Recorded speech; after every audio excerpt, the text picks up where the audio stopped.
परम पूज्य गुरुदेव परम वंदनीय माता जी के सूक्ष्म संरक्षण में, दिव्य सानिध्य में सौभाग्यशाली हैं हम लोग कि यहाँ उस स्थान पर उपस्थित हो पाने का सौभाग्य मिला जो प्रेम, पवित्रता, पराक्रम की भूमि रही, जिस भूमि पर स्वयं परम पूज्य गुरुदेव ने 17 बार आकर इस भूमि को कृतार्थ किया।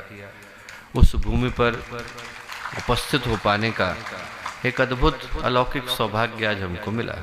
प्यारे मित्रों और प्यारे भाइयों बहनों, मित्रों, आज एक अद्भुत अवसर पर हम लोग यहाँ एकत्रित हैं।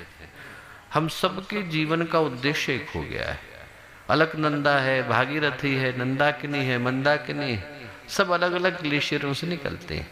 कोई केदारनाथ से निकलती है, कोई बद्रीनाथ से निकलती है, कोई गंगोत्री से निकलती है, गोमुख से निकलती है। पर जैसे ही सारी धाराएं मिलकर के एक बनती हैं, गंगा बनती हैं, तो सबकी पूर्णा होती गंगा सागर में ही जाकर के होते हैं।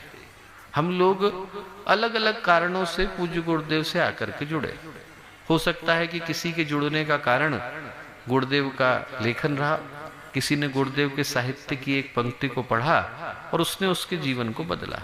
हो सकता है कि किसी को साधना ने जोड़ा हो, किसी को सेवा ने जोड़ा हो, किसी के हृदय में वृक्षारोपण का भाव आया हो, किसी को क्रांति ने जोड़ा हो, किसी के जीवन का कोई भी कारण हो सकता है। पर आज जब हम लोग मिलकर के एक गायत्री परिवार का हिस्सा बन गए तो हम लोगों की पहचान एक हो गई। गुरु एक है, दिशा एक है, जाना एक और है, लक्ष्य एक है, मंतव्य एक है, गंतव्य एक है। अब उस गंतव्य के अंदर न परिवर्तन की संभावना है, न उसके अंदर कोई परिशोधन की संभावना है। आज अनेकों जगह से आई हुई ये धाराएं एक जगह पर, एक गंगा के अंदर आकर एक महासागर के अंदर जाने का हिस्सा बन गई। मिलने के कारण भले से अलग अलग हो सकते हैं। अभी थोड़े ही दिन पहले एक स्थान पर मैं था, लगभग 1 वर्ष हुआ। उस जगह पर हम लोग गए तो जैसे ही शक्तिपीठ से निकले तो निकलने के बाद एक सज्जन आए, बोले कि हमने अपनी जगह पर एक बहुत बड़ा वाचनालय, बहुत बड़ा पुस्तकालय पूज्य गुरुदेव के साहित्य का बनाया है। यदि आपके पास थोड़ा सा समय हो तो आप जरा एक बार चल करके उसको देख लें। हम लोग चलते हैं। बिल्कुल गए। गुरुदेव के सारे साहित्य को लेकर उनने एक बहुत बड़ा पुस्तकालय लगभग 3 मंजिल का बनाया हुआ था। तो स्वाभाविक क्रम में मेरी आदत है हर एक से पूछने की, आप कब जुड़े, कैसे जुड़े, गुरुदेव का साहित्य कब से पूछना, पढ़ना शुरू किया। तो पूछा उनसे। अब जैसे ही पूछा तो उन्होंने कहा कि अभी कुछ ही महीने हुए मैंने गुरुदेव का साहित्य पढ़ना शुरू किया। सामान्य रूप से ऐसा होता है कि लोगों को जुड़े हुए वर्षों हो गए। कोई 25 वर्ष से पढ़ रहा है, कोई 30 वर्ष से, कोई 40 से, कोई 50 वर्ष से। तो ऐसा लगभग पहली बारी सुना कि 2 या 3 महीने ही हुए उनको पढ़ते हुए और उन्होंने इतने बड़े साहित्य, अपने पुस्तकालय की रचना करी, वाचनालय की रचना करी, सारे साहित्य का संग्रहण किया। तो मैंने पूछा कि पढ़ने का कारण क्या था। तो बोले कि भैया मैं बहुत ही बुरी प्रवृत्ति का इंसान था, घूसखोरी का मेरा काम था। बोले मैं लोगों से कमीशन लेता था और लेकर के काम कराता था। बोले मेरे जीवन का सिद्धांत एक ही था कि व्यक्ति के दाम अलग अलग हो सकते हैं पर खाता हर कोई। तो बोले मैं जो है कोई कितना भी पैसा दे करके काम कराना। बोले एक बार मैं एक जगह पर था और मैं काम कराने के लिए गया और एक अधिकारी ऐसे आए कि वो कितना भी पैसा ले और काम न करने को तैयार हो। बोले कितना भी मैं पैसा बोलूं कितना ले ले, बोले बिल्कुल नहीं लेंगे। तो बोले मैंने उनके सहयोगियों से पूछा कि ये पैसा नहीं लेते हैं। बोले साहब ये पैसा नहीं लेंगे, गायत्री परिवार के। तो बोले ये पैसा नहीं खाते। बोले इनका कोई ना कोई कमजोरी तो होगी। बोले इनकी कमजोरी इनके गुरुदेव है। बोले आप इनसे ये बोलिए कि मैं वाङ्मय की स्थापना कराना चाहता हूँ तो जरूर आपके काम को कर देंगे। तो बोले मैं उनके पास गया, कुर्ता धोती पहन करके गया और मैंने उनसे कहा कि मुझे मेरे घर में वाङ्मय की स्थापना करनी है। बोले जैसे ही उन्होंने सुना तो जो मुझसे बात करने को तैयार नहीं होते थे, उनने मुझको बिठाया, बिठा करके अच्छे से बात करी। 1 घंटे बिठाया, चाय भी पिलाई और जितना साहित्य था वो सारा का सारा जो है मेरे घर में कुछ छोड़ने के लिए आए और काम भी करके गए। तो बोले कि मेरे मन में एक छोटा सा भाव आया पर मैंने किताबों को अपने घर में डंप कर दिया, करके भूल गया। 7 वर्ष गुजर गए। कोरोना के समय में उनको कोरोना हुआ। अब देखिए दुर्भाग्य और सौभाग्य।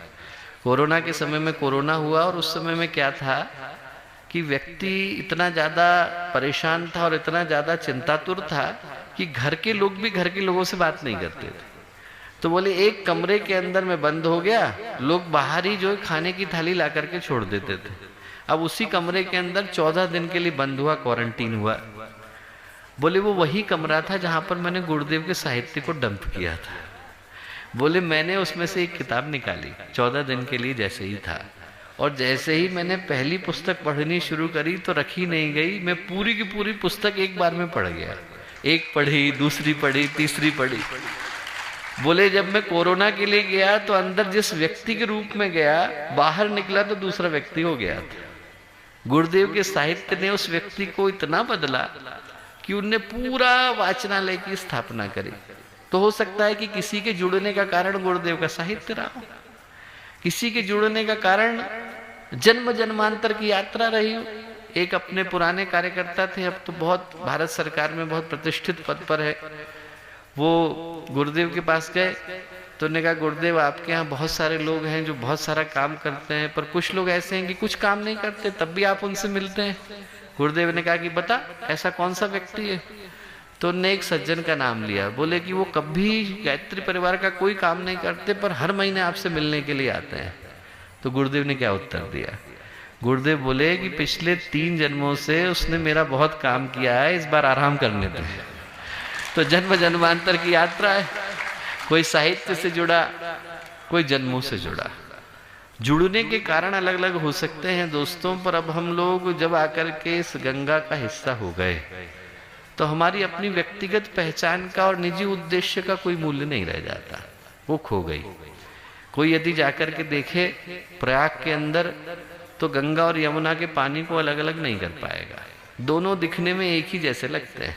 किसी का मन भी करे कि ढूंढना चाहे इसमें गंगा कहाँ है यमुना कहाँ है तो दिखेगी नहीं। अब जैसे ही हम लोग गायत्री परिवार के अंदर आ गए तो न मेरा नाम चिन्मय रह गया, न आपका नाम कुछ रह गया। हम सब मिलकर के अब गायत्री परिवार का सदस्य हो गए, कार्यकर्ता हो गए, उसके घटक हो गए, उसके अंग बन गए। न मेरी अपनी कोई पहचान है, न आपकी अपनी कोई पहचान है। हम सब मिलकर के अब गुरुदेव के अंग और अवयव बन गए। और जो अंग अवयव बनने की बाद की यात्रा होती है वो सौभाग्य की यात्रा होती है। जब व्यक्ति गुरुदेव का अंग बन जाता है, उनका अंश बन जाता है, तो बनने के बाद वो यात्रा शुरू होती है जिसको हम दीप बनने की यात्रा कह करके पुकारते हैं। मैं कहूंगा कि आज के दिन सबसे पहले तो हम लोग उस सौभाग्य का स्मरण करें जो गुरुदेव से जुड़ने के नाते हमको मिल पाया। इस संदर्भ में